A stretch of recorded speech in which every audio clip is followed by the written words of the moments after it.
But this is the Energy is Love podcast. Obviously, you know it because you're listening. Thank you so much for subscribing and downloading, doing everything that you guys do. We really, really appreciate it. Go follow us on Facebook if you haven't already. Go to our website, energyislovepodcast.com. We'd love to hear from you. So click on that contact button and send us a message. Let us know what you think of the show, what you like, what you don't like. Maybe you're a guest. Maybe you're somebody that wants to be on the podcast. We want to hear from you. So reach out and contact us. Through our website, you can also find the contact information for my wife and I. We're evolution coaches, and our purpose in what we do is helping people embrace all that they are and truly living their fullest life possible, embracing everything that they possibly can be, no longer being held back and stuck in all the old patterns and routines, truly evolving into who they are and who they can be. So if you want to find out more about that, then you contact us. Maybe you want to work with us. Great, you contact us. But all the information's online, so go check it out. This episode of the podcast is brought to you by As Above, So Below. As Above, So Below is a wonderful shop located in Roy, Utah. It's a little metaphysical shop, and they have anything and everything you could possibly imagine. The cool thing, too, is As Above, So Below, if they don't have what you're looking for, they'll go find it. So then the next time you come in, they'll have it. But they've got herbs, tarot cards, incense, jewelry, stones, crystals, candles, pendulums. You just name it, and they've got it. They also hold classes there on a regular basis. So not only are they going to provide you with what you need for your spiritual awakening, your spiritual journey, but then they're going to provide the services to help you along that path. They bring in great teachers, great mentors, great coaches, great people in the realm of spirituality who practice it daily to help their customers raise their vibrations. So go check them out. You can go online to our website, click on the link for sponsors, and you'll follow them. You'll follow that link to their Facebook page. And then when you are in northern Utah, when you are driving past Roy, jump off the freeway, pop in and say hello at As Above, So Below. On this wonderful, wonderful episode of the podcast you are about to listen to, I had the opportunity to chat with Elizabeth Peru. If you don't know who Elizabeth Peru is, you're in luck, because now you get to listen to her. Elizabeth lives in Australia, but she is a cosmic guide. Elizabeth creates and puts out a weekly tip-off global energy forecast. I've been following Elizabeth for several years. I love her stuff. I was so excited to be able to bring her on the show and talk about what she does with the forecast, but also her own personal journey, her experience of when she woke up and started to experience things. She talks at great length during the episode about her out-of-body experiences that she started to have and how that kind of expanded and rolled into where she's at today in regards to the way that she works with energy, the way that she's connected to the universe, all these different things. I really, really enjoyed the opportunity. So go to elizabethperu.com, go online to Facebook. You can find her Facebook page there as well. If you aren't following Elizabeth and keeping up to date with the forecasts, the energy forecasts, the global energy forecasts that she puts out, I guarantee you're missing out. And I also guarantee that if you do follow them, there's going to be aspects of them that resonate and connect with you, undoubtedly. It's really, really good information. So now, folks, you get to sit back, you get to relax, you get to turn it up, and you get to tune in to the podcast for the universe with my wonderful guest, Elizabeth Peru. Here we go. You're listening to the Energy is Love podcast. Energy is love. The Energy is the Love podcast. The Energy is Love podcast. Energy is love. The Energy is Love podcast. The podcast for the universe. The Energy is Love podcast. Well, good morning, Elizabeth. Thank you so much for taking the time for the podcast. I really, really appreciate it. Thank you. It's my pleasure to be here with you. I have to laugh first and foremost because every now and then when I do these interviews with people that are on some other side of the planet, it's always fun to sit back and imagine because you're in the future right now. It's still Thursday here where I am.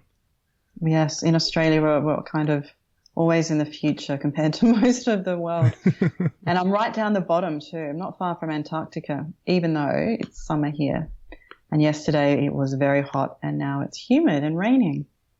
We get different weather every day. It's beautiful. A lot of change. Yeah. I'm assuming you're obviously originally from Australia. Yes, I was born here in Adelaide in South Australia. And yeah, it's such a lovely place to live. And I've traveled to so many places, and I find so many people that live in Australia do travel because we're so far away from everywhere else that it's almost like a draw to leave and explore different places. So, and it's a wonderful place to base myself from. So I'm really happy here. Do you have a favorite place that you like to travel to? Favorite place? Somewhere where there is an ocean. Because I love the ocean. I was actually born opposite the ocean. And I live now right next to a river. And it was funny, in my previous life, before I was into healing and energy forecasting, every job I ever had to do with some sort of fluid or liquid, which I looked back on and realized that one day. So I think water and me are quite intrinsically linked. There's definitely something special about the ocean. Yeah. Yeah, for me, as soon as I'm there, I feel expansive and I can feel my soul and my spirit, even more so than when I'm in the forest or in amongst the trees. So, it really aligns with me. Well, first off, one of the things I wanted to kind of ask you about or get into, because when I do these interviews, I have really a broad idea of what I want to talk about, but then the nice thing is we just let it flow and go wherever it goes. Mm-hmm. But if I'm correct, and correct me if I'm wrong. That's what I meant to say. So you've been doing the tip-off forecast for, what is it, like 13 years, since like 2003? Yeah, formally. So before that, I was, do you want to know the story about the tip-off, a little bit behind it? Absolutely. How it actually came about? So I started waking up in the mid-90s, probably about 96, and my wake-up call was a failed marriage. And so that really made me reassess everything in my life. So between 96 and 99, I had a lot of experiences, quite spontaneously at nighttime, a lot of out-of-body experiences. Maybe that's because I was thinking so deeply every day about life and what I was here for and what I was going to do with the rest of my life. So then by the time 1999 came around, that was a big year for me. I finally woke up. And by the time 2000 hit, I'd started realizing that there was this whole world of spirituality out there that I hadn't consciously tapped into. And so I started just really going to every course I could go to, every workshop, reading every book, every center, meeting people. You know what it's like when you discover this amazing information that's always been there, but you've been a little bit blind to it. And I would go to these meditation groups every week, and I always had a fascination, even before I woke up, with astrology and reading about my horoscope and things like this. But then I really got into it, and I was looking at planetary patterns and my experiences. And so I'd go to these groups each week, and people would start talking about how they felt that week. And usually it was how bad they felt or how stressed they were, or what is it about this week, people would say. And everyone would be agreeing with each other. And so one week I got the courage up to say, well, did you know that Mercury's in retrograde this week? And people would go, no, what does that mean? And so I had the opportunity to explain it as the best I knew at the time. And after I would explain these things, people would say, wow, that really makes sense. That's made me feel like I'm not going crazy. And I was like, oh, yeah, good. And I felt, I've contributed. You know, it felt good. It feels good when we can contribute something that we enjoy ourselves. And so little by little, I just started, every time I'd go to these groups, people would say, Elizabeth, tell us about what's happening with the energy this week or this week. And to me, it was just a bit of my hobby, really. I never knew it would turn into what it has now. But then I started sending an email out to people, because we didn't have social media back then. And email was the main sort of forum, just to my friends or the people I'd meet in these groups. And it grew from there. And by the time 2003 came along, I was ready to transition out of my corporate life. I originally trained as an accountant, and then I worked in various different financial capacities in different places. And I knew that wasn't for me. And so from 1999 to 2003, 2004 even, I was just studying so many types of healing, became a Reiki master. I was really into sound and color therapy, got my diploma in that, and I loved that. And I used that for about 10 years. And mentoring. I've never studied astrology formally. I had the forms in my hand many times to fill in, and something told me not to do it. And I'm not sure why that is. I think perhaps I find traditional astrology a little bit too mental for me. I like to feel everything and interpret the feeling. Well, that's one of the things I wanted to ask you about. Yeah. Because it feels like so much of the stuff that you put out there is kind of intuitively guided or divined or gathered. Do you know what I mean? Like you're taking the information, but it just doesn't seem it doesn't seem like a classic astrologer, if that makes sense. Yeah, that's because I'm not. Because myself, when I read something like classic astrology, I can't read it, actually. I get through a few sentences and have to put it away because I find all of a sudden it engages my left brain too much, and then it was almost like the magic of what's being said, I lose it. Unless there's some really clever astrologers, like I love Jonathan Kainer when he was here. So sad that he departed us so quickly last year. But he would always have humor in his astrology. And so that, I thought, and he makes it human. And so that makes you want to read it, or made me want to read it and made it enjoyable.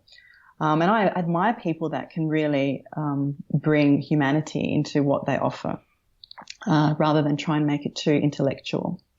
So I always do my best to make things simple.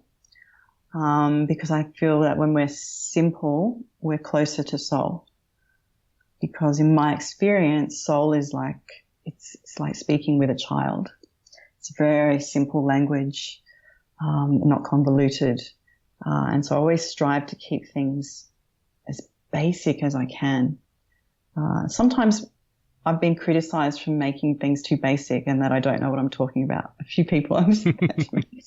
And I just let that go and I say, well, it's actually quite complicated to simplify something. It might look, it's the hardest thing to do really, to bring something into its essence. But I know that that's how you can engage with someone's soul. Yeah. Because that works for me. And usually I always bring it back to me. And I advise anyone to, like, if you understand something and if you can interpret it your way, then chances are other people will as well. So always do something for yourself first and foremost. And then it usually gets received a lot better than when you're trying to please other people and say or do what you think is expected of you. That's definitely where people get caught up for sure. Yeah, I've been down that road too. I've learned over the years not to do it anymore.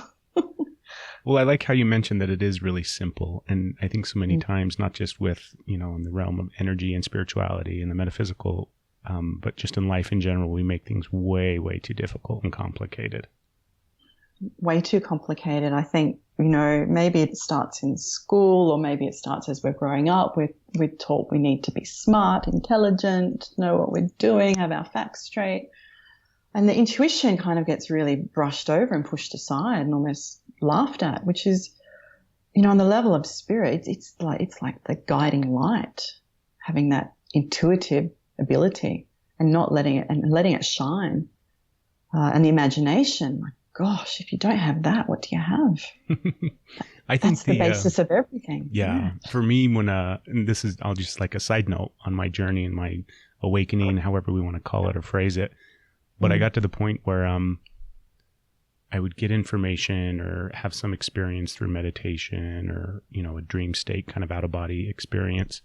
And everything seemed very much like my imagination, as if I was creating it in my imagination.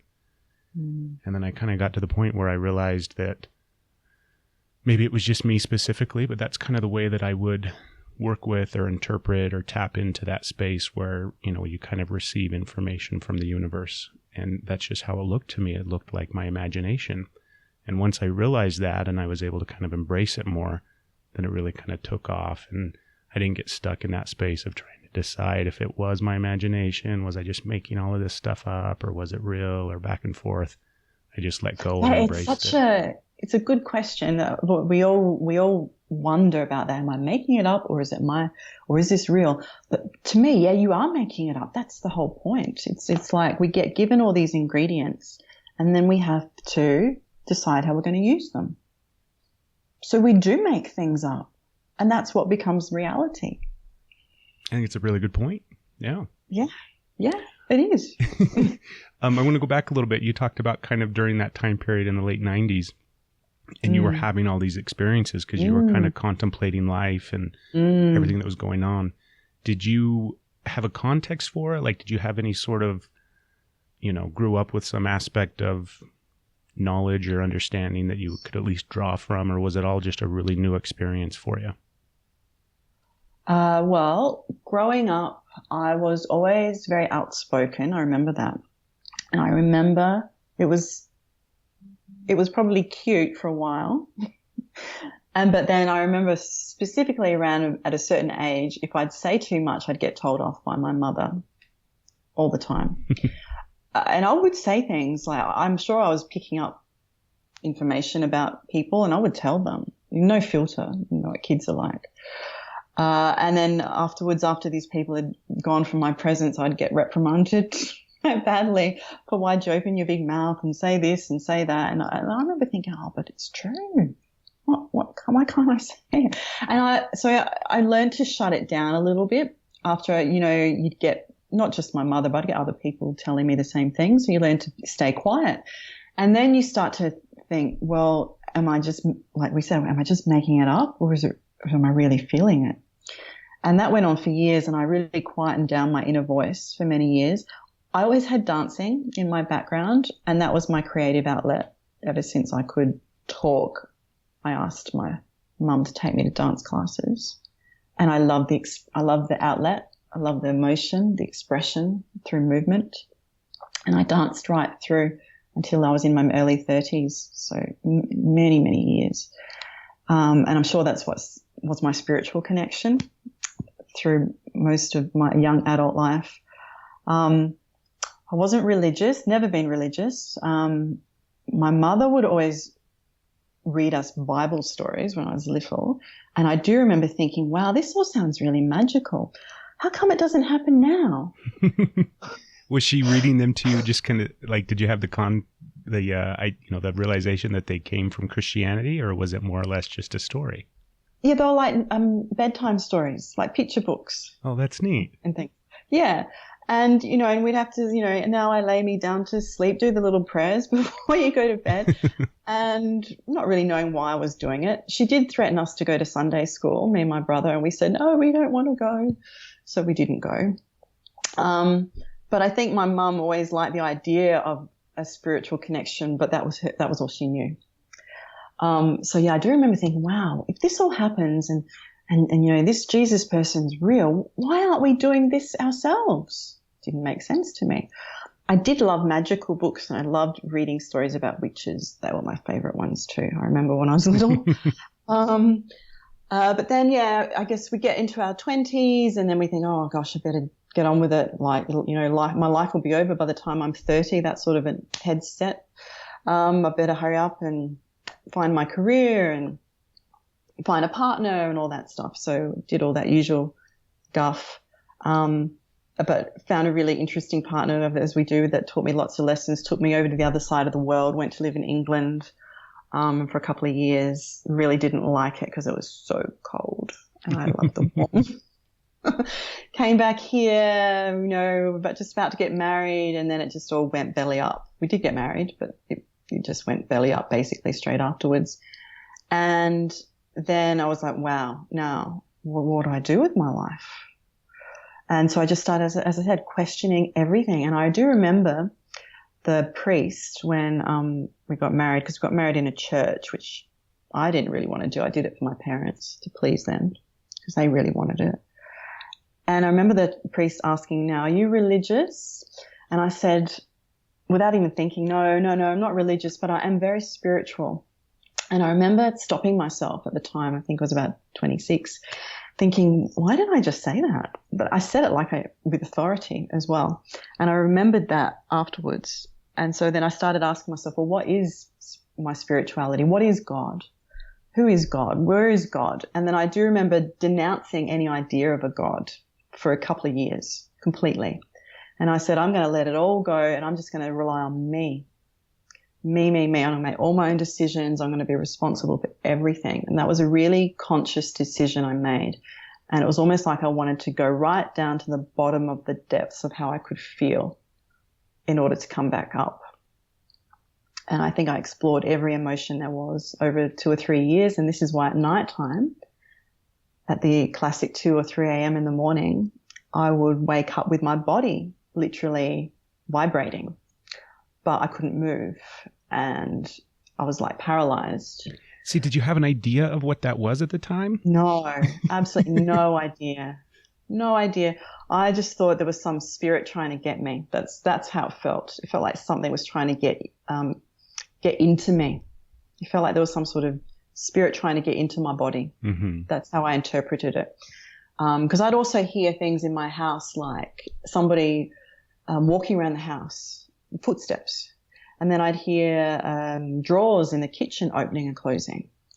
And I'd hear like somebody going through the knife drawer and putting knives and forks together, making that sound. Or then I'd hear like bees buzzing in my ears and not knowing what any of that meant at the time. So it was scary. It was like somebody's in my house, but I can't move. I can't move to do anything. And then I'd have to will myself to wake up. And then I thought I'd woken up, but I was almost at another level of being asleep and I still couldn't move. And then I'd have to will myself again. It was like I had to go through these layers. So this would happen quite regularly over a 3 or 4 year period. And I used to write these things down because I talked to other people about them and nobody knew what I was talking about. The internet was around then, but there wasn't a load of information about it. I did start realizing this was probably out of body experiences and astral travel that was happening, but it was all very new to me. But then the real clincher happened one night. I think it was about in 98, 99, where one night I woke up the usual 3 a.m. I went, oh, here we go again. And my body was vibrating and it wouldn't stop this night. No matter how much I willed it to stop, it would not go away. And so in desperation, I remember myself saying not saying out loud, but saying within myself, all right, is this a good thing that's happening to me? And as I thought that, the vibration really subsided. And I went, oh, wow. Okay, I've been resisting it for 3 years and I really just needed to go with it. So I decided to go with it and I relaxed and then the vibration started washing up my legs, up my torso. By the time it got to my lungs, I felt like I couldn't breathe. And then I was like holding my breath. I almost felt like I was diving under the water. So I started holding my breath. It got up through my eyes. And then when it got up to the top of my head, I felt like I lost consciousness, but I felt myself lift out of my body and go through this supersonic light speed tunnel. That's what it felt like. And it was dark, but it was fun. It was like this amazing roller coaster and I was still holding my breath. It was like I was in my bed, but I was out as well. I was conscious of almost both places. And then I went through and then I was like, oh my gosh, when's this going to stop? And then it stopped and I felt like myself floating back and forth. And then all of a sudden these amazing colors came at me. And at the time it looked like light coming through stained glass, geometric windows. And I was just buzzing out. I felt like I just couldn't stop looking at the color and how bright. I'd never seen such color. And then that finished. And then there was like all these different beings and things. And that freaked me out. And I went, whoa, hang on, this I can't handle. And then I felt myself zip back into my body. And then what seemed like an eternity, I slowly opened my eyes and I felt as heavy as a rock. And I was awake. Well, I was awake. And I was like, what was that? Because that was real. That was real. Because that was me out there. Totally. And ever since that moment, I completely understood and believe in the eternity of the soul and that we are so much more than our body, because I was not in my body and I was still me. So I want to pick it apart. not in like a, it's a beautiful story and you describe it really, really well. Yeah. But I want to kind of dissect it a little bit, because I think a lot of times, I mean, you're a perfect example of somebody who goes through an experience like that, but doesn't have any really idea of what the heck is going on. And so if you could look back, or if we step outside of it for a minute and maybe explain it as if somebody else was describing it to you, like kind of breaking it apart or breaking it down so that, you know, this is kind of your understanding of what that experience is, why it happens, what it means, all those kind of things. Does that make sense? Yes. First of all, I feel these types of experiences happen to very inquiring souls. So people that really want to deeply know why they're here. And they will ponder it a lot in their life, maybe quietly within. Because I have spoken to a lot of people about it. And a lot of people I've ever spoken, a lot of people didn't know what I was talking about. There'd be very few people that would understand it. And there was a few people that I've spoken about are very similar to me, that are very inquiring souls. They do think deeply about life quite often. So I think these types of really, what we call in Australia, full-on physical experience, it felt like a physical experience, even though I'm out of non-physical, but it felt so intense. I think that's one of the precursors. It's an inquiring soul that it happens to begin with. That makes sense. Yeah, because you really desire to know why you're here, what the meaning of life is, what your purpose is. Also, the other thing that I was at that time that it happened to me is I was alone, meaning I lived alone. And I really didn't have a lot of outside stimulation, because after my marriage breakdown, I purposefully pulled away from people and purposefully pulled away from being very social.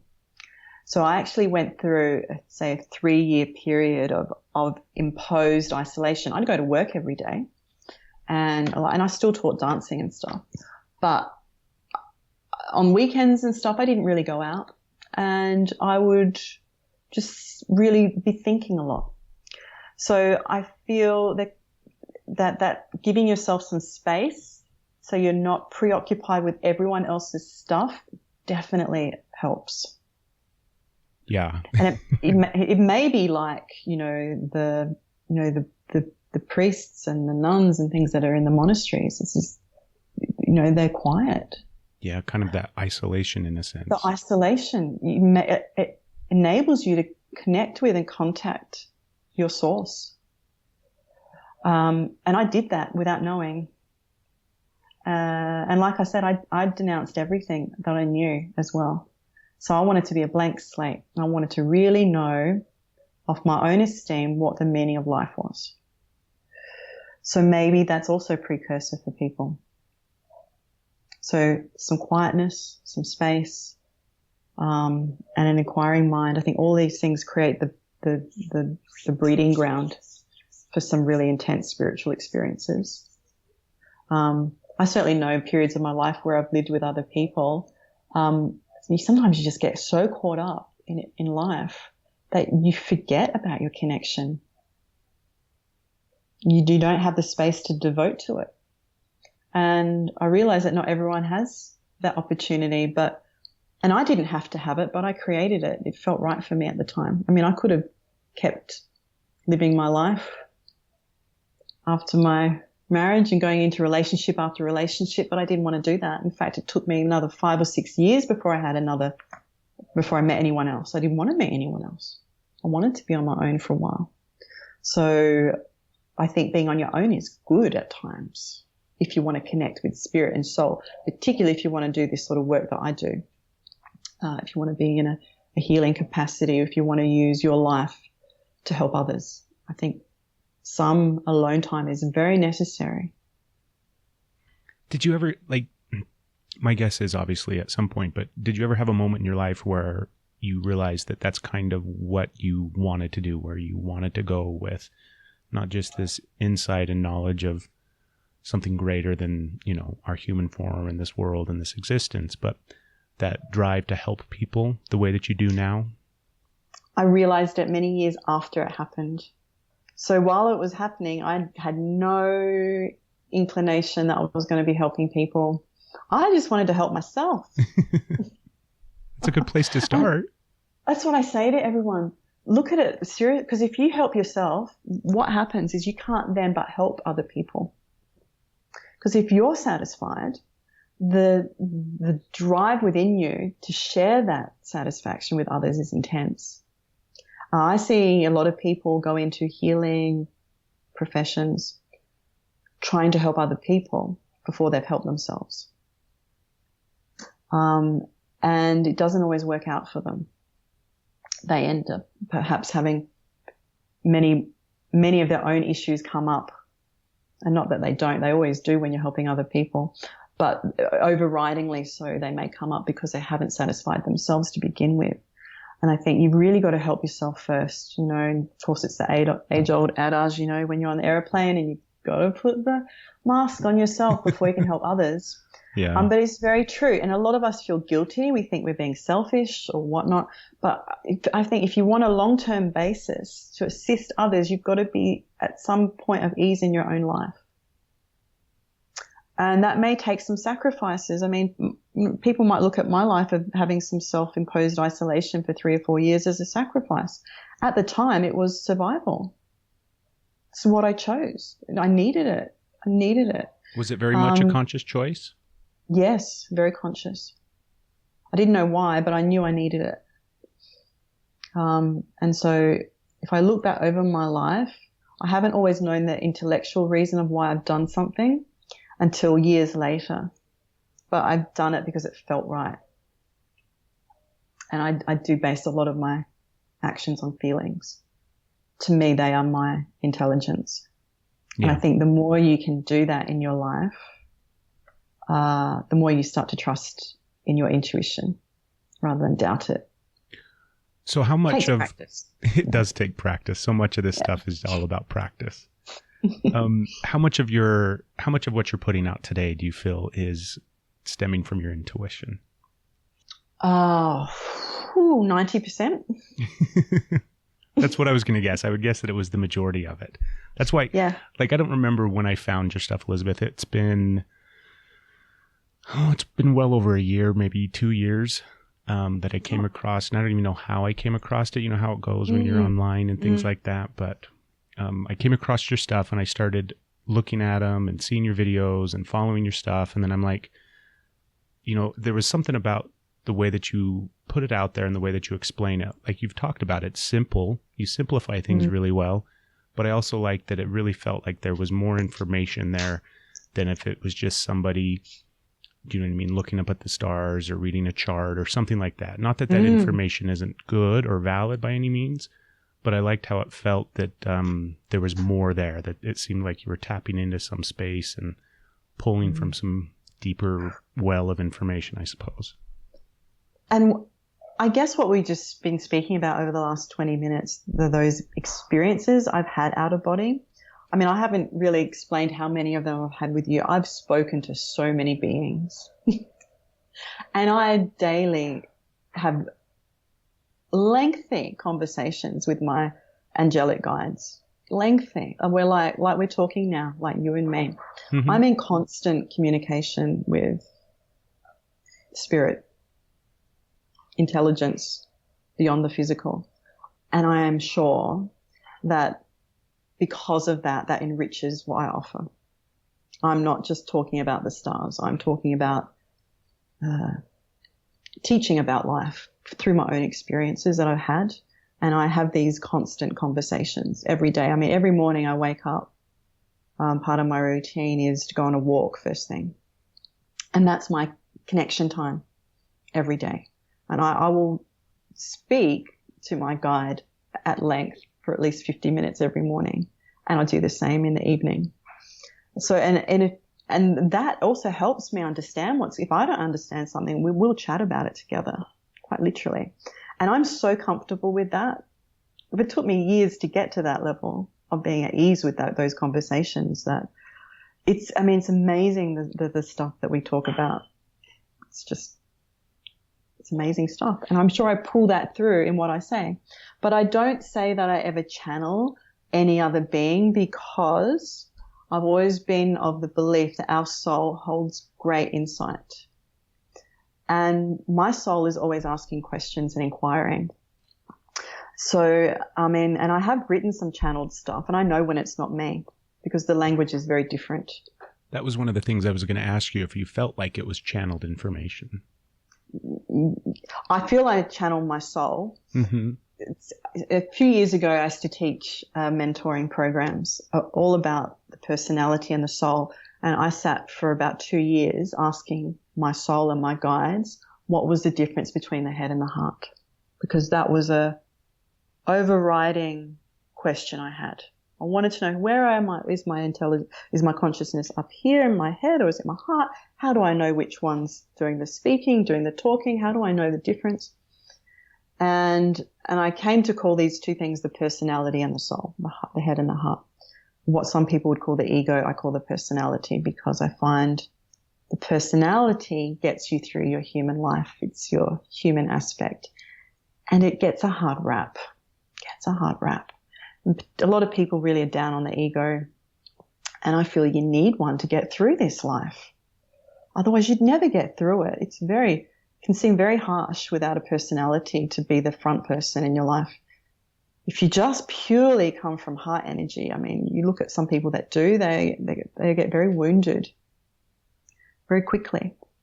To me, the personality is like the guard dog out the front of the house. When somebody comes by, it looks after the property. It looks after the home, the soul. It's the spokesperson for the soul, I call it. And if you can get the personality, which identifies completely as you, realizing that it's got this backup, this, if it can turn around, and it's almost like the image in the mirror, but the one creating the image is the real you, the soul. The personality is just the image. If it can turn around and see the soul and realize that it exists because of it and it's its reflection, then they work together as a team. And then the personality does good work for you in your life rather than get you into trouble all the time. It definitely has a tendency to do that. It does get us in trouble. And this takes practice and a lot of messing up, shall we say, and realizing what you're doing, and coming back to the soul. Now, this doesn't mean you have a boring life and you can't have fun, you can't have a joke, and you can't swear, and you can't do this and that. Of course, we do all of that.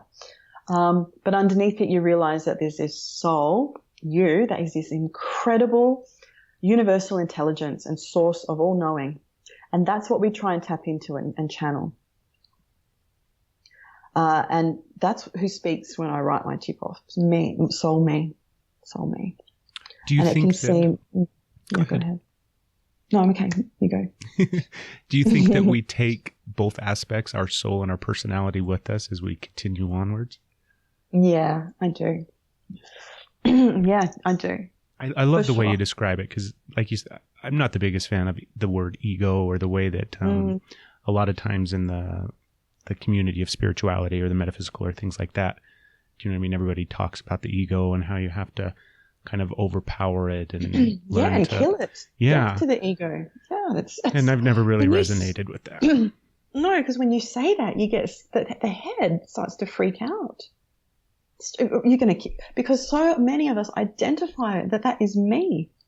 And if you say death to the ego and you try and kill that aspect of you off, because I used to try this too. I'd read all the books and, everything, and read Eckhart Tolle, I'd read about the pain body, and I'd try and be all good, and I'd try and not have that. And it would just keep coming back all the time. And so I learned that, well, hang on, again, is this a good thing?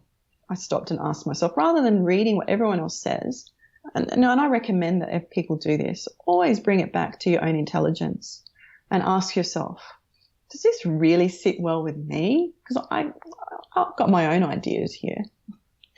And I came up and I said, well, you know what? I like the personality. I think it can actually work for us. It can be an asset.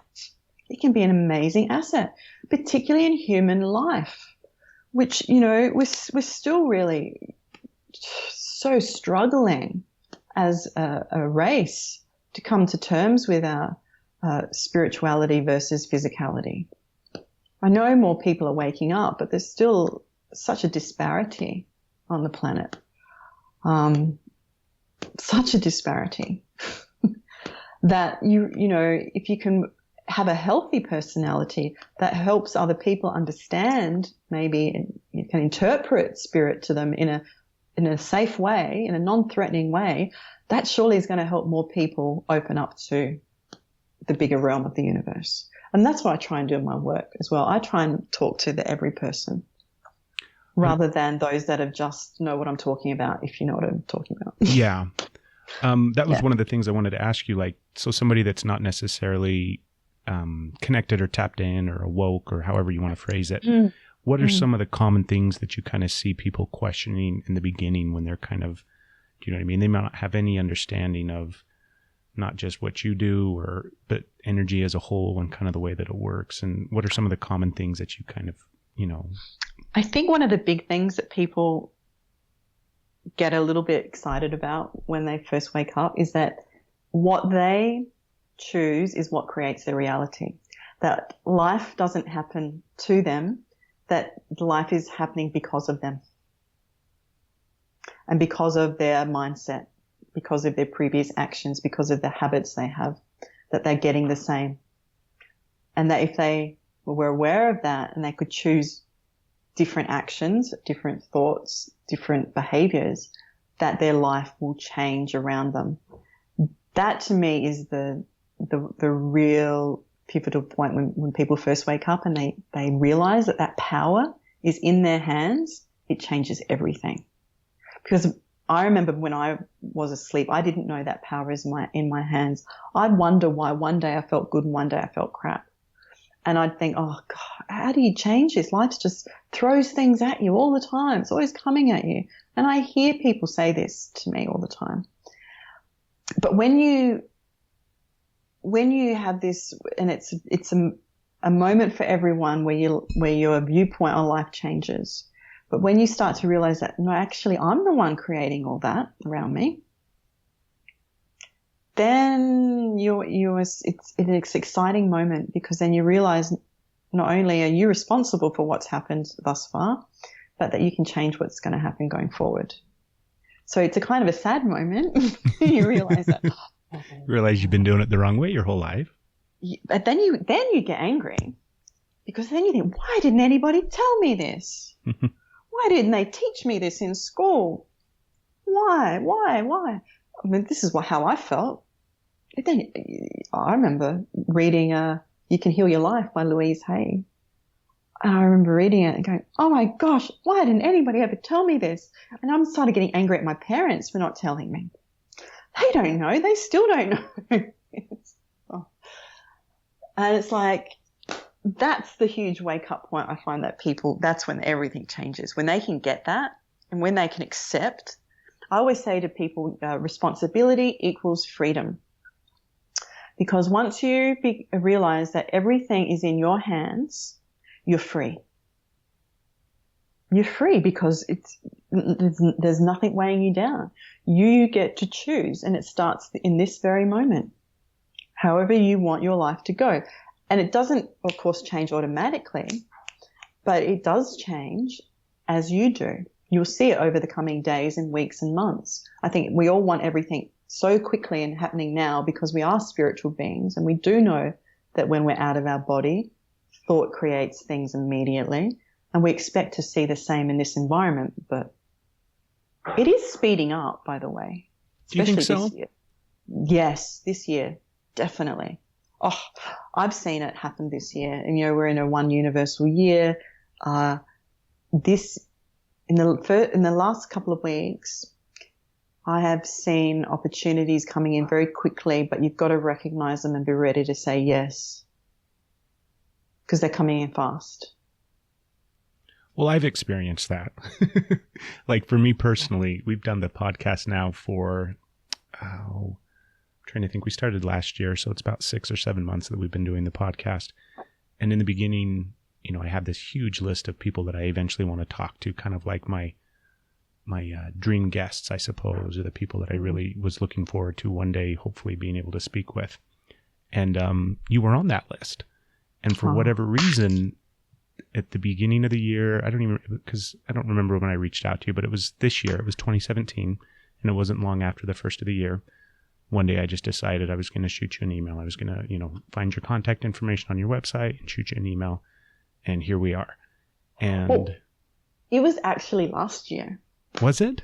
Yeah, because it was in November. Because I remember seeing the email, and I remember thinking, I like this person's energy. I really like this. I'll need to get back to him. Because I don't always say yes to everything.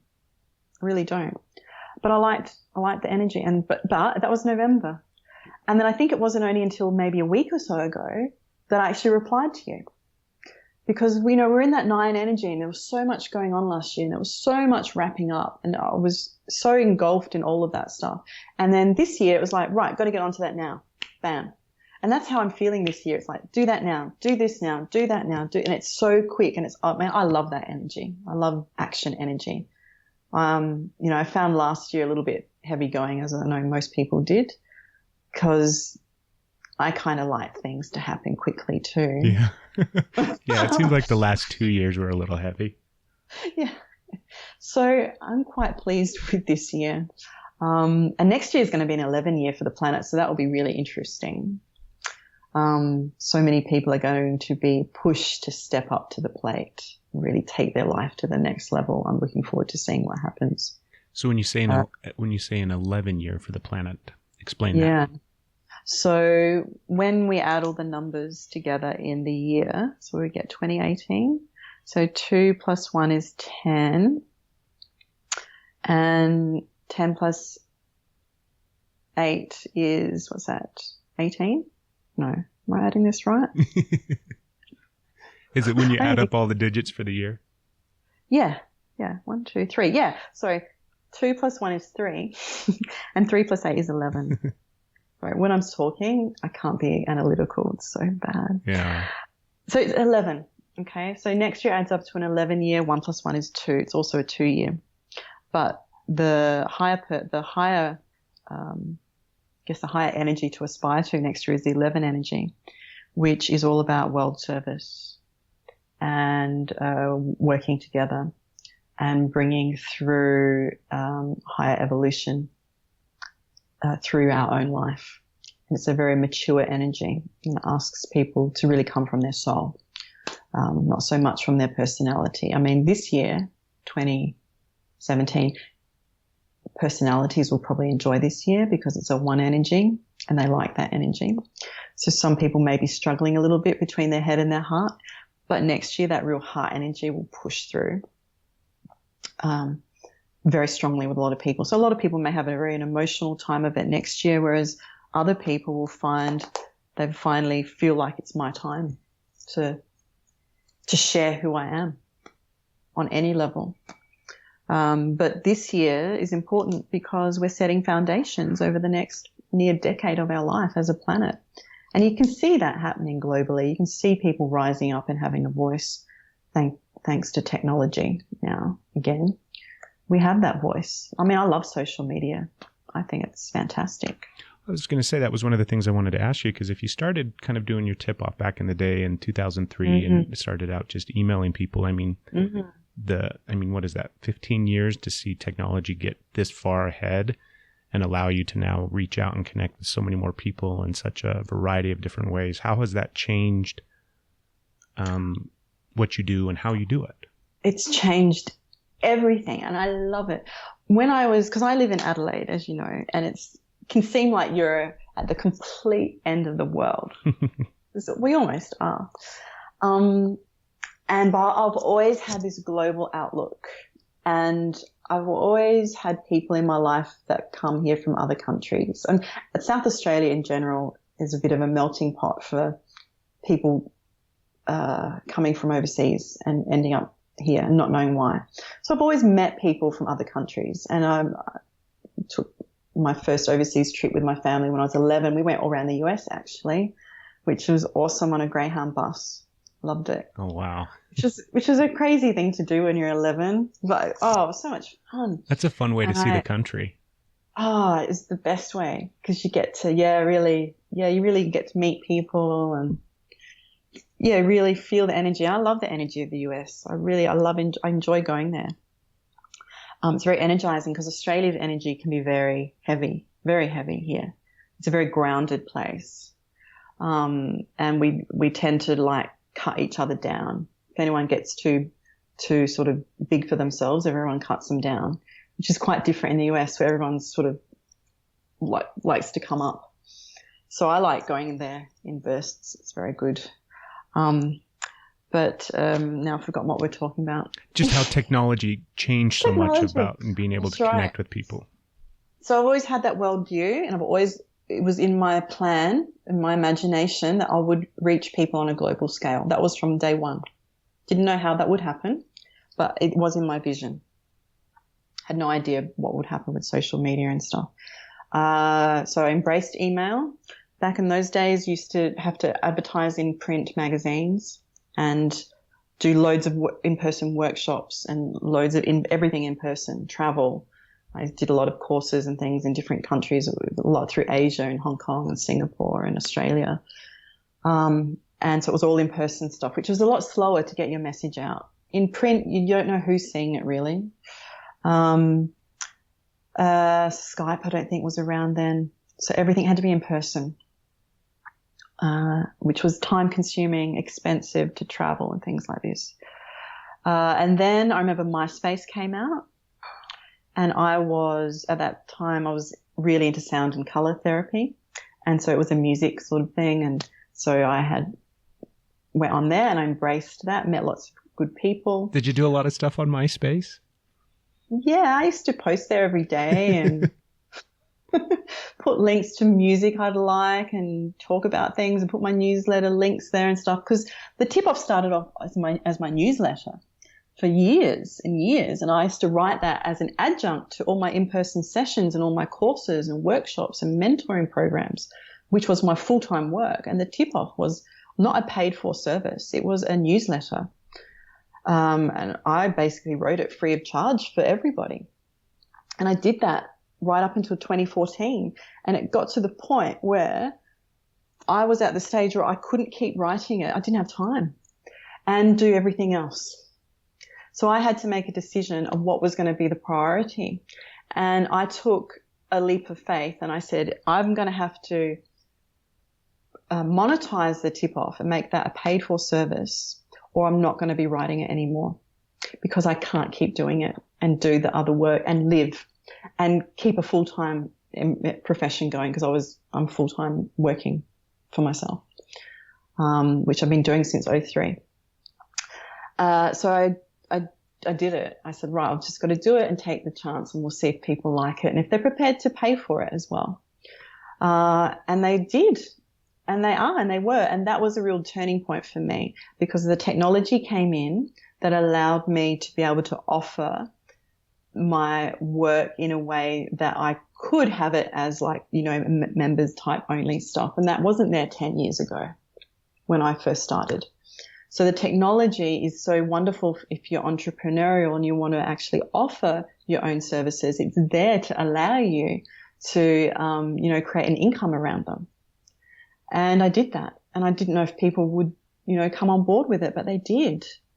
And so basically over the last 2 years now, all of my work is based around energy forecasts and meditation work and global focus. I went onto Facebook in 2010. I thought I was one of the last people that went on there because I thought I didn't need it.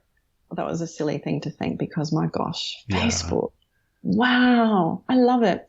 I connect with so many people and people share things and it's just so wonderful to reach people. I mean, you can do one post and reach hundreds of thousands of people. I mean, you could never get that in print advertising or emails or whatever. It's so instantaneous and I love that. I love the instant comments, the instant feedback. You can talk to people. You can do live I embraced webinars back in 2007 when they came out, and I was doing webinars back then because I loved the ability to talk to people live. I like the living interaction. And I'm looking forward to more technology where there's more instant interaction between us, and I will embrace it because I love that. One of the other things. Sorry. One of the other things I wanted to ask you, because if we look at you and your journey and when you woke up and you went through this whole kind of spiritual awakening process, how have you seen within your own space your not just understanding of things, but kind of your beliefs change and evolve over that span of 15, 16, 17 years? I've become more settled within myself. I'm not as anxious. I'm not so gung-ho as I used to be. When I first woke up, I needed to tell the world. Now I'm quite, because I have done my work day in, day out for some 15 odd years, I feel more settled within myself that I'm walking my talk. And I think that was the big thing. I had this glimpse of a reality back then, but I needed to keep experiencing it and proving it. And that's what I've been doing, and that's what I'll continue to do. And I'm sure you talk to me in another 15 years and I'll say something different again. But today I feel a lot more at ease, and I feel I've assimilated spiritual life and physical life.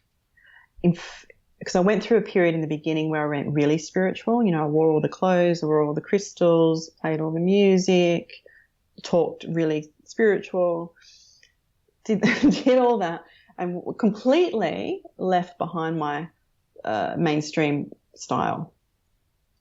Now, over the last 5 years, I'm much more what I used to be. I wear very mainstream clothes. I look very mainstream. I talk very mainstream, but I've assimilated that spiritual knowing into my life. So I feel like the older I get and the more I practice, the more I integrate rather than separate. Do you have anything that maybe you came to understand or believe in regards to, I'm trying to think of an example or something that I can kind of draw from. So maybe an understanding of like a past life, or this is what a past life is, or this is what an out-of-body experience is, or something like that you kind of came to understand, but that has shifted and changed into something more or something completely different. Well, you know, those out-of-body experiences I talked to you about before, they went on a physical level for a good 10 years or more. But over the last, let's say 3 years, I rarely have those experiences anymore. I don't have them. Do you miss them? I kind of miss them, but I feel like I don't need them now. That's what it feels like. And I think that's a good sign, because I feel that means I've integrated something quite deep within myself that I don't need to keep going out there and exploring. Did you ever find yourself kind of chasing that experience? Because I've experienced real similar things, and there's kind of a euphoria that, when you're in that space, because everything, I mean, it's hard. It's one of those things that's kind of hard to put into words and explain, but I know what you're talking about because I've experienced similar things, but I found myself chasing it, through meditation or going to bed with the intent and purpose that I was going to fall asleep and this experience was going to happen, and I would try to do everything that I could, and then undoubtedly never get back there and never have that same experience, and kind of played a game in my own head where I would chase it and be frustrated and angry and be furthering and more distancing myself from that thing. I've done the same. I understand. I understand what you're saying. I do. And I'm at the point now where I sit back and I just go, it's interesting. It's interesting that I don't have these experiences anymore, but I take it as a part of my growing. There must be something new coming. Because, I just really don't have them anymore, and I don't really miss them. I guess I don't miss them. It's almost maybe like I'm kind of living that stuff in the daytime. Yeah. Do you think we have those experiences? Because there's a lot of, I I guess, viewpoints where, we'll get downloads of information, or our DNA will be activated and elevated, and all these kind of different viewpoints and thoughts. But do you think we have those experiences to go to those places to learn things, or to absorb information or energy? Absolutely, lessons. I can remember going out, and it's almost like you feel you've got teacher presences with you.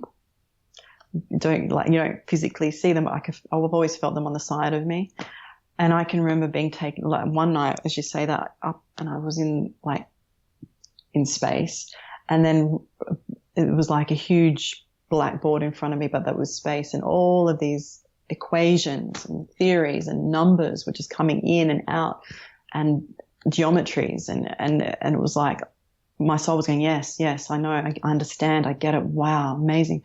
And I'm at the same time going, I'm going to remember this when I come back. Of course I didn't, and I was so frustrated I didn't, even though I woke myself up straight away. But yeah, absolutely, teaching experiences, yes, reminders. And then it's up to us to interpret that through our life when we come back through this body in whatever way in our physical life. And I feel for myself in my work that I do with the tip-off, for example, that's kind of my way of helping others through my interpretation of my knowledge and what I'm working through on a daily basis. I think that's all we can do in our life. Doesn't matter what you are. You're a dress designer, you're a baker, you're whatever, as long as you're bringing through your knowledge. You talked earlier too about growing up and having the creative outlet of dance. I think for me personally, I think it's one of those key components in life for people if they have some sort of just that, a creative outlet in whatever shape or form it comes in. I think that it keeps us in that space of kind of in that kid state of imagination and play and things like that. Would you agree? Totally agree. I've always maintained my childlikeness. I can be silly, and I've certainly been called simple, but I think that's a good thing. And I believe being creative and having a sense of wonder is so important. I mean, usually not a day goes by when I go outside. It's always usually in nature where I don't go, wow, that's something. And opening up that sense of wonder, I feel, is very important, keeping that alive and being surprised by nature. Just allows more knowing to come through you. So always, and not being afraid of being childlike. It's so important. Yeah, I think it's necessary. I think it's like if we could all remember that, because it's one of those things where, you're, as a child, everything's really simple in life, where you don't have all the burdens and all the weight and all the different things that we worry about as adults. And it feels, because I can recall what it felt like as a child to, do you know what I mean, playing outside and running through the grass and all these different things, and the feeling of that sensation. And now that's what I kind of chase and want in my adult life, of just simply going outside and do you know what I mean? It might take the form of a walk through nature or something like that, but it reminds me of that feeling as a child, of just that freedom, and it's hard to explain, but I mean, you know what I'm talking about. I know, and look, and people often say to me, how do I know what I'm good at? How do I know what my purpose is? I've been searching and I don't know. And I'll always recommend that they go back and they remember what it was like when they were little, and they remember what they were into and what they used to always talk about and what they used to do. And for some people, that's takes quite a lot of practice because they've blocked it out. A lot of people don't say they don't remember their childhood, but you can make yourself remember. You really can. Look at old photographs, perhaps look at some old items of clothing, smell some old scents, something that brings you back, and think about it a lot. Like in my years where I've been on my own, like I spoke to you before, these are what I would always go over the past. I would always think about when I was younger, and you'll jog your memory and you will remember what you were good at. And it's what you need to be doing now.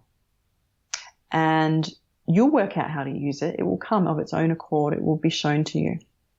Again, you can't rush it. It's a process. I find too that you always have to allow for it to shift and change from what you might originally think it is, where Totally. It has to be organic. Yeah. It has to be. I mean, when I first started out, I was so, I'm going to be a healer, teacher, da-da-da-da-da. And like I said, my tip-off forecast was just my newsletter. And now it's my primary focus. But I've allowed that to happen. So yeah, you've got to allow what wants to come through. And again, but you've got to work with the personality and allow it not to override too much what the soul desires, but work with it. Do you still do private sessions with people? Sometimes I do when I get time. And what would that look like? Like, what would somebody expect if they were going to work with you? Well, we start very much like we did today, and we start with a conversation about who knows what. It'll just start, and usually within the first 5 minutes, we're already on to the topic we need to discuss. And it's just a very organic conversation that starts to explain exactly what they need to hear or know. And usually when I speak to people in a session, it's about encouraging them to bring their own answers through.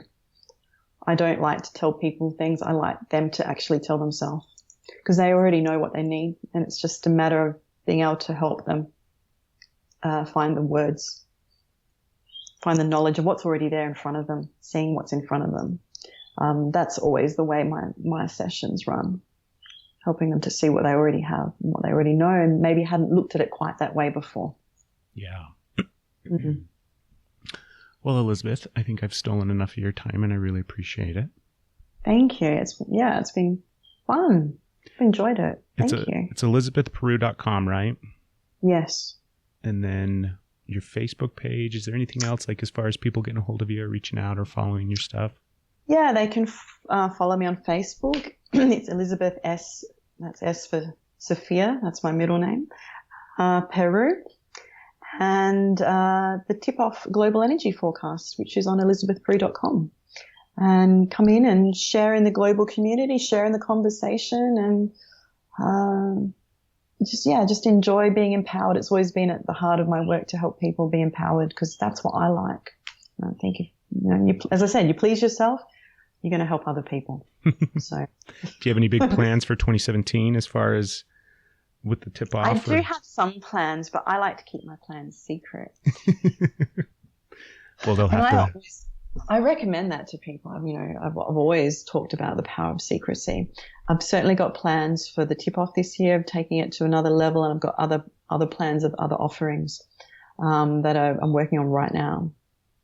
But yeah, I feel sometimes keep it to yourself until it's ready to launch, because then you keep the power behind it. There you go. Mm. Well, thank you, and I hope you have a beautiful, wonderful rest of your day. Thank you, Craig. It's my pleasure. I felt myself lift out of my body and go through this supersonic light speed tunnel. That's what it felt like. And it was dark, but it was fun. If you help yourself, what happens is you can't then but help other people. If you want to use your life to help others, I think some alone time is very necessary. If you understand something and if you can interpret it your way, then chances are other people will as well.